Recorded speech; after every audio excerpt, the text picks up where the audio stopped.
Hello CTET aspirant, कैसे हैं आप सभी। स्वागत है आज के 24th नंबर सीरीज में, जिसमें हमने उठाया है आज की चर्चा में विभिन्न प्रकार की जनजाति यानी कि ट्राइब्स के बारे में, जो कि आने वाले सीटेट एग्जाम के लिए एक बहुत ही इंपॉर्टेंट टॉपिक है। तो चलिए बिना डिले स्टार्ट करते हैं आज की क्लास पॉइंट नंबर 1 से।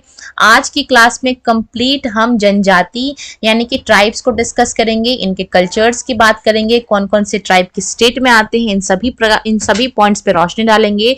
तो चलिए स्टार्ट करते हैं आज की क्लास पॉइंट नंबर 1 से, जो कि आने वाले सीटेट एग्जाम के लिए बहुत ही ज्यादा नेसेसरी होने वाला है।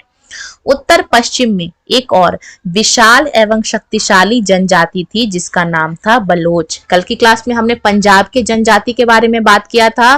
क्या है, कौन सी जनजाति रहती है पंजाब में, आपको कमेंट सेक्शन में बताना है।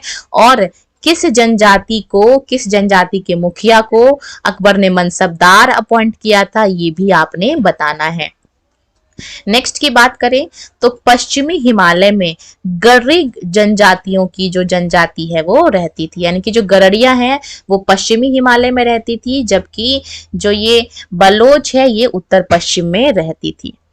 पॉइंट नंबर 2 की बात करें, उपमहाद्वीप के सुदूर भाग, सुदूर का मतलब जो दूर वाला एरिया है, इसके पूर्वी भाग पर नागा, अहोम और कई सारी इंपॉर्टेंट जनजातियों का यहाँ पे प्रभुत्व था।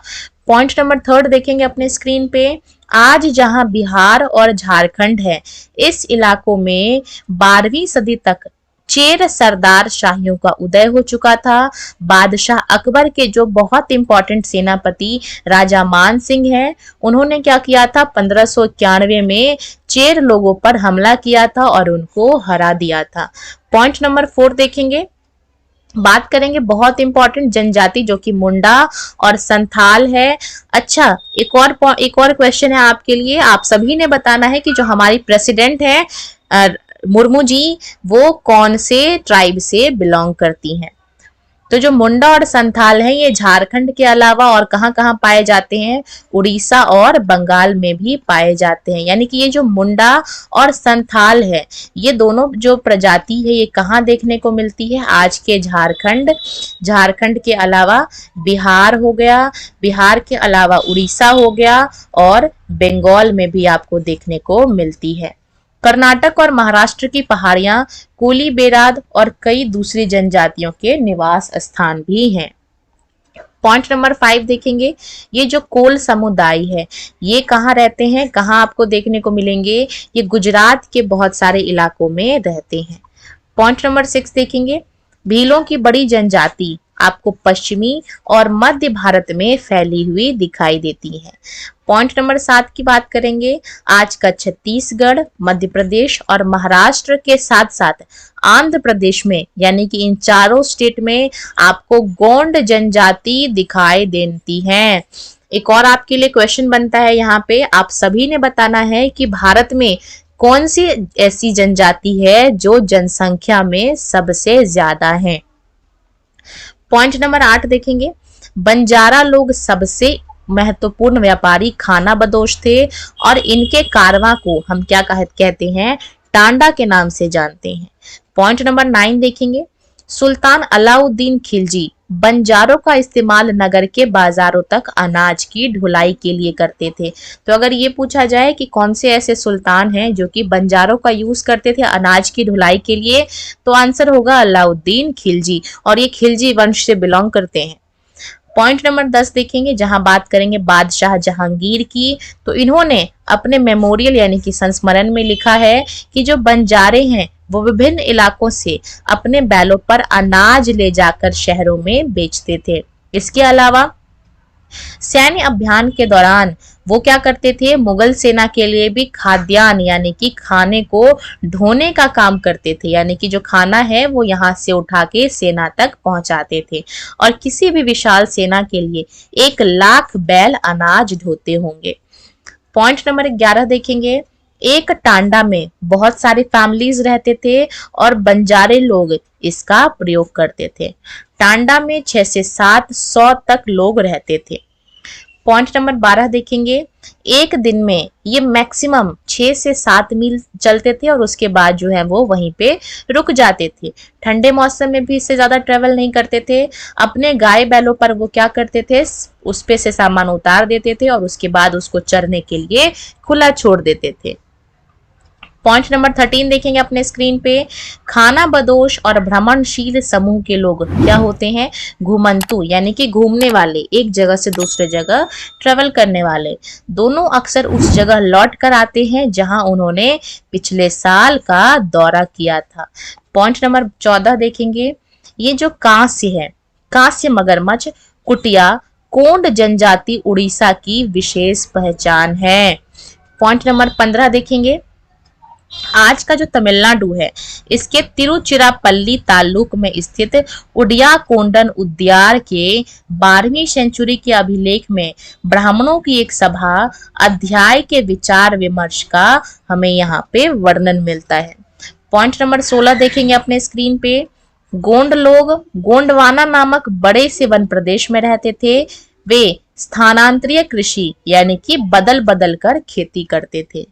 पॉइंट नंबर 17 देखेंगे अपने स्क्रीन पे, अकबर के शासन काल के एक इतिहास अकबरनामा में उल्लेखित है, यानी कि अकबरनामा जो कि क्या है, अकबर के बारे में जिसमें पूरी बात लिखी गई है। अकबरनामा इसमें क्या है कि जो ये ये जो गढ़ कटंगा के गोंड राज्य में 70,000 गांव थे, इसका वर्णन किया गया है। पॉइंट नंबर 18 देखेंगे, राज्य प्रायः जो है वो गढ़ों में विभाजित थे और हर गढ़ किसी खास गोंड कुल के कंट्रोल में था। ये पुनः 84 गांवों की इकाइयों में विभाजित होते थे, जिन्हें क्या कहा जाता था, 84, यानी कि जितने स्टेट थे, जितने राज्य थे वो किस में डिवाइडेड थे, वो गढ़ में डिवाइडेड थे। और फिर ये जो गढ़ हैं ये फिर से क्या होते थे, 84 गांवों में डिवाइड होते थे, इसलिए इसको 84 कहा जाता था। और फिर 84 को फिर से डिवाइड करते थे बरहोतों में। इसके नीचे क्या आता था, बरहोत, और बरहोत का मतलब नाम से पता चल रहा है बरह यानी कि 12। पॉइंट नंबर 19 देखेंगे, गढ़ कटंगा के जो कोंड राजा जिनका नाम है अमन दास, इन्होंने क्या किया था, संगाम शाह की उपाधि धारण की थी। और इनके जो बेटे थे पुत्र दलपत ने महोबा के चंदेल राजपूत राजा साल बहन की पुत्री राजकुमारी दुर्गावती से विवाह किया था।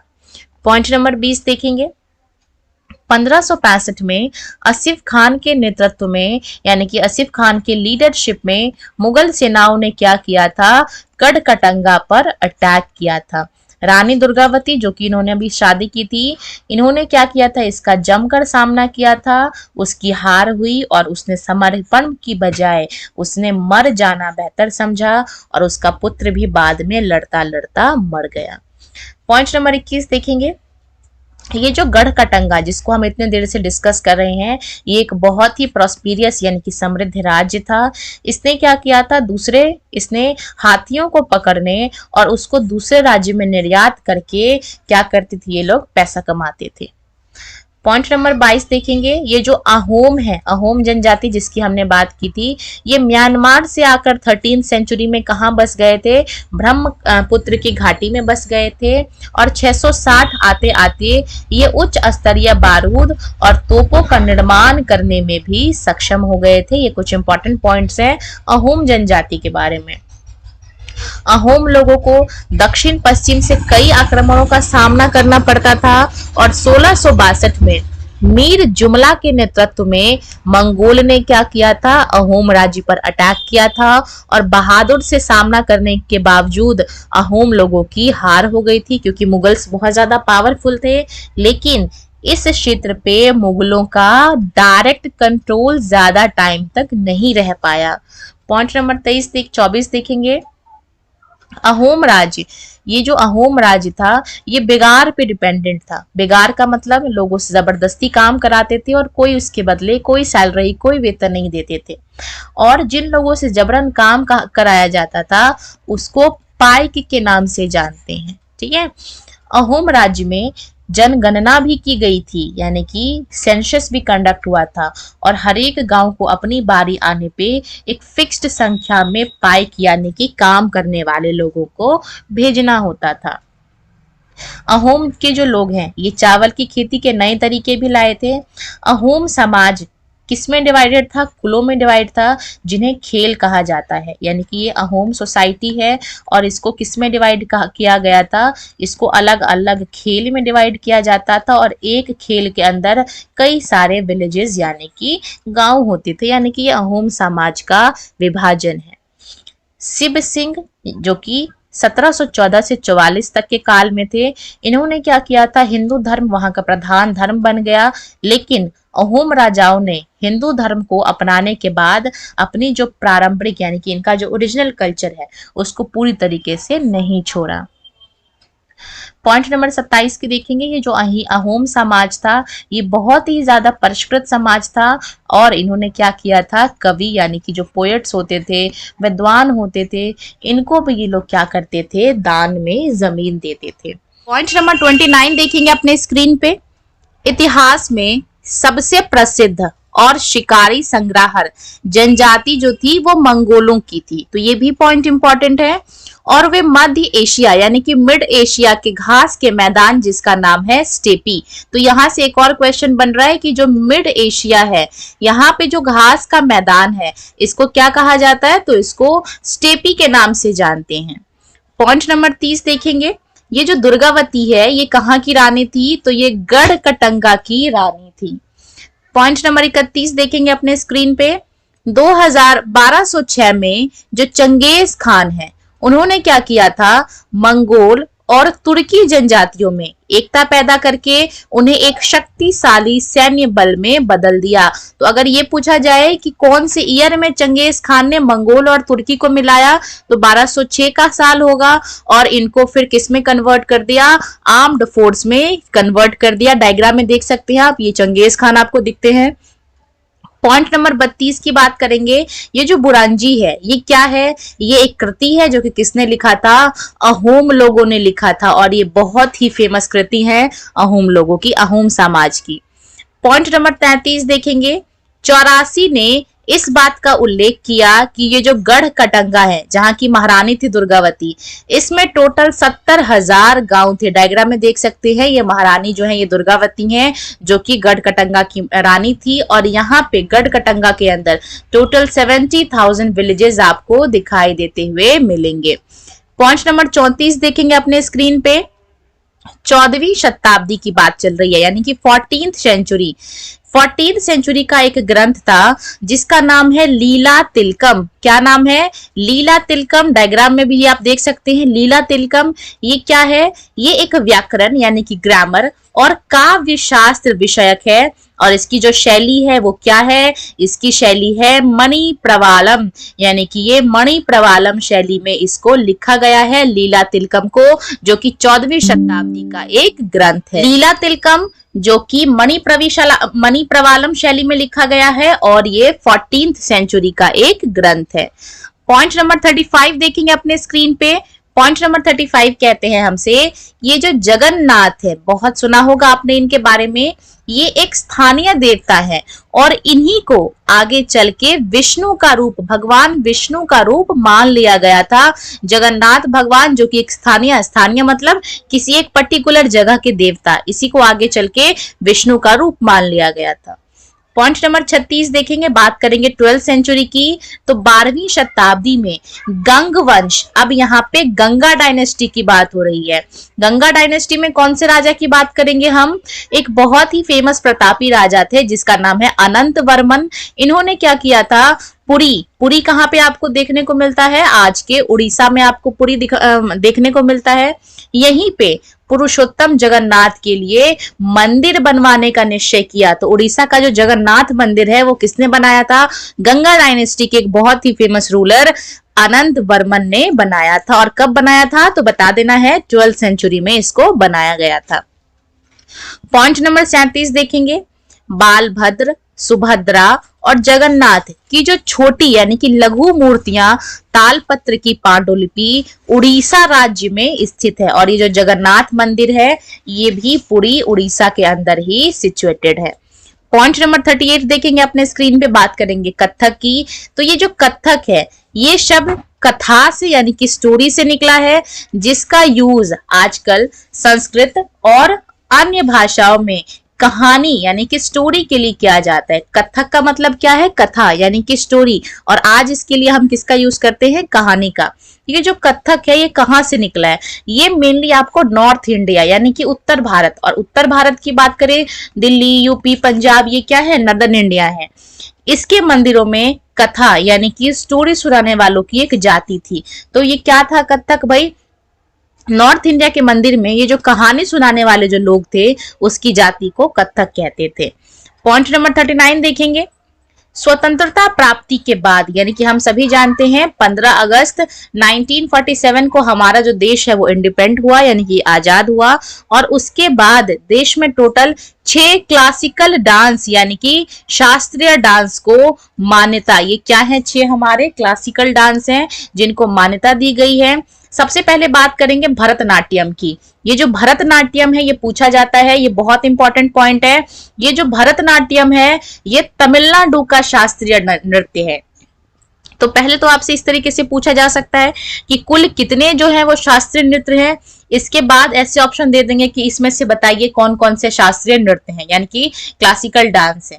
इसके अलावा ये भी पूछा जा सकता है कि ये वाला जो क्लासिकल डांस है ये कौन से स्टेट से बिलोंग करता है। पर्टिकुलर आपसे इस तरीके के क्वेश्चंस यहाँ पे क्लासिकल डांस में बनते हैं, ना केवल सीटेट बल्कि आपको बीपीएससी, DSSB, SSC, रेलवे, कई तरह के एग्जाम में इस तरीके के क्वेश्चंस बनते हैं। तो भरतनाट्यम कहाँ का शास्त्रीय डांस है? तो ये तमिलनाडु के अंदर आपको देखने को मिलेगा। वहीं बात करेंगे कथकली की, तो ये केरला राज्य के अंदर आपको देखने को मिलेगा। चलिए बढ़ते हैं पॉइंट नंबर 40 पे। बात करेंगे उड़ीसी की। नाम से पता चल रहा है उड़ीसी कहाँ से बिलोंग हो सकता है? तो ये उड़ीसा से बिलोंग है यानी कि उड़ीसा में आपको उड़ीसी क्लासिकल डांस देखने को मिलेगा। वहीं बात करेंगे कुचिपुड़ी की। तो ये जो कुचिपुड़ी है ये कहाँ का है? ये आंध्रा यानी कि आंध्र प्रदेश का क्लासिकल डांस यानी कि शास्त्रीय नृत्य है। बढ़ेंगे पॉइंट नंबर 41 पे। मणिपुरी नाम से रिकॉग्नाइज है। मणिपुरी कहाँ का होगा? मणिपुर का क्लासिकल डांस है। वहीं बात करें पॉइंट नंबर 42 की, तो ये जो बसाहली शैली है ये क्या है? इसकी सबसे फेमस पुस्तक चित्रित थी, और वो कौन है? भानुदत्त की रसमंजरी। यानी कि यहाँ पे जो भानुदत्त है ये क्या है? एक राइटर है जिनकी जो ये किताब है रसमंजरी, ये बसाहली शैली की एक बहुत ही फेमस किताब है, जिसको डायग्राम में देख सकते हैं। ये रसमंजरी है जो कि किसने लिखा है? भानुदत्त ने लिखा है। तो बहुत सारे क्वेश्चंस पूछे जा सकते हैं यहाँ से। ये जो रसमंजरी है इसकी शैली क्या है? तो बसाहली शैली की किताब है ये। इसको किसने लिखा है? भानुदत्त ने लिखा है। इस तरीके से पॉइंट नंबर 43 देखेंगे अपने स्क्रीन पे। बात करेंगे one of the oldest language of India that is Sanskrit. यानी कि संस्कृत ग्रंथों के अध्ययन से हमें पता चलता है कि बंगाल के लोग संस्कृत से उपजी हुई भाषाएं नहीं बोलते थे। यह प्रारंभिक इस पूर्व मध्य भाग की बात है। यानी कि ये जो संस्कृत भाषा है इसकी उपज कहाँ से हुई है? पूर्व मध्य भाग से इसकी स्टार्टिंग हुई है। वहीं 7th सेंचुरी में पॉइंट नंबर 44 अपने स्क्रीन पे है। ये जो चाइनीज ट्रेवलर थे जिसका नाम है ह्वेन सांग, इन्होंने क्या पाया कि बंगाल में सर्वत्र यानी कि हर जगह संस्कृत से संबंधित भाषाओं का प्रयोग हो रहा है। यानी कि यहां से क्या कंक्लूजन निकला कि बंगाली का उद्भव भी कहां से हुआ है? संस्कृत भाषा से ही हुआ है। यानी कि संस्कृत एक ऐसी भाषा थी जिसका प्रयोग करके ही बाकी भाषाओं की उपज हुई है, उत्पत्ति हुई है। तो ये किसने कहा था? 7th सेंचुरी में चाइनीज ट्रेवलर जिसका नाम है ह्वेन त्सांग, उन्होंने देखा कि बंगाल में तो हर जगह संस्कृत का यूज हो रहा है, और जो लोग बंगाली भी बोल रहे हैं उसका भी जो इनॉग्रेशन है वो कहाँ से है? संस्कृत से ही हुआ है। लेकिन ये जो है अभी विकसित नहीं हुआ है, अभी इसको विकसित होना बाकी है। पॉइंट नंबर 45 देखेंगे। बंगाली के जो स्टार्टिंग के साहित्य यानी कि जो प्रारंभिक साहित्य है, इसको दो कैटेगरी में बांटा गया है। जो प्रथम श्रेणी वो संस्कृत की ऋणी है, जबकि दूसरी क्या है, स्वतंत्र है। यानी कि कहने का मतलब ये है कि जो इसकी दूसरी कैटेगरी है वो इंडिपेंडेंट है, उस पे संस्कृत का कुछ नहीं है, जबकि जो पहली जो कैटेगरी है वो संस्कृत पे क्या है, डिपेंड है। यही यानी कि यहीं से क्या हुआ है, उसका उद्भव हुआ है। तो पहली कैटेगरी में कौन से महाकाव्य आते हैं, इसमें आपको मंगल काव्य देखने को मिलेगा, जबकि दूसरी श्रेणी में नाथ साहित्य आपको देखने को मिलेगा। पॉइंट नंबर 46 की बात करेंगे। ये जो नाथ लोग हैं, ये क्या होते थे, सन्यासी होते थे, जो लोग अलग अलग तरह की यौगिक यानी कि योगा से संबंधित क्रियाएं करते थे। वहीं बात करेंगे पीर की, तो पीर आपने मुस्लिम में सुना होगा कि इस पीर, ये पीर क्या होता है, पीर बाबा, ये तो एक ये फारसी भाषा का शब्द है। तो पहला क्वेश्चन तो यहीं से पुट होता है कि ये जो पीर है ये कौन से भाषा का शब्द है, तो बता देना है आपने, फारसी भाषा से इसका उद्भव हुआ है। और इसका मतलब क्या है, मीनिंग क्या है इसका, आध्यात्मिक यानी कि स्पिरिचुअल मार्गदर्शक। पॉइंट नंबर 47 देखेंगे अपने स्क्रीन पे। ये जो पीरों की पूजा पद्धतियां हैं ये बहुत ही ज्यादा फेमस हो गई, और इसकी जो मजारें हैं वो हमें कहाँ देखने को मिलती है, बंगाल में हर जगह देखने को मिलती है। ये जो बृहद धर्म पुराण जो बंगाल में रचित 13th सेंचुरी का एक संस्कृत ग्रंथ है, ने स्थानीय ब्राह्मणों को कुछ खास किस्मों की मछली खाने की अनुमति दे दी। यानी कि यहाँ से बहुत सारे क्वेश्चंस उठते हैं। ये जो बृहद धर्म पुराण है ये कब लिखा गया था, तो ये 13th सेंचुरी में लिखा था। और इसमें क्या कहा गया है कि जो यहाँ के जो ब्राह्मण्स हैं उसको अलाउ कर दिया कि यू कैन ईट फिश, यानी कि उनको मछली खाने की अनुमति। किस धर्म में लिखा गया है, किस पुराण में लिखा गया है, तो बृहद धर्म पुराण में, जो कि बंगाल में रचा गया है 13th सेंचुरी के दौरान। इसमें ये कहा गया है कि जो पंडित हैं, ब्राह्मण्स हैं, वो मछली खा सकते हैं। पॉइंट नंबर 48 देखेंगे अपने स्क्रीन पे। औरंगजेब की बात करें जो कि मुगल के अंतिम है, तो इनके बारे में क्या है, बादशाह औरंगजेब ने डेक्कन में 1679 से लंबी लड़ाई लड़ते हुए साम्राज्य के सैन्य और वित्तीय संसाधनों को बहुत अधिक खर्च कर दिया था। और यही रीजन है किसका, डिक्लाइन ऑफ मुगल डायनेस्टी, यानी कि मुगल डायनेस्टी के अंत का यही कारण है कि ये जो बादशाह औरंगजेब है, इन्होंने क्या किया था, पूरे इंडिया में इन्होंने लड़ाई की थी। जब ये डेक्कन की ओर गए तो इन्होंने क्या किया, एक लंबा पैसा, एक बहुत बड़ा धन जो है अपने सैन्य संसाधनों में खर्च कर दिया। यही कारण है मुगल डायनेस्टी के अंत होने का। पॉइंट नंबर 49 देखेंगे। सूबेदार के रूप में जो अपॉइंट होते थे अभिजात, वो क्या होते थे, राजस्व और सैन्य प्रशासन, दीवानी और फौजदारी, दोनों डिपार्टमेंट पे क्या करते थे, कंट्रोल करते थे। और आज के अंतिम पॉइंट पे रोशनी डालेंगे। इस आर्थिक व राजनीति संकट के बीच ईरान के जो शासक थे जिसका नाम था नादिर शाह, ये वही नादिर शाह है जो कि क्या करेगा, मोहम्मद रंगीला से वो जो कोहिनूर है वो चुरा के ले जाएगा। तो ये मुगल डायनेस्टी के अंदर ही आता है। ईरान के जो शासक है नादिर शाह, उन्होंने 1739 में क्या किया था, दिल्ली पे अटैक किया था और संपूर्ण नगर को लूट के, और वो जो मोहम्मद बिन रंगीला था उसके पास जो कोहिनूर का हीरा था वो लौट के यहाँ से भाग गया था। तो इसी के साथ मुगल डायनेस्टी यहीं पे अंत होती है। थोड़ा सा हमने यहाँ पे एंशिएंट इंडिया को भी लाया, और आज की क्लास को यहीं अंत करेंगे। होप आपको क्लास पसंद आई हो। वीडियो अच्छी लगी हो तो वीडियो को लाइक करना, और सीटेट से जुड़ी आगे की क्लास को देखने के लिए चैनल को सब्सक्राइब करना।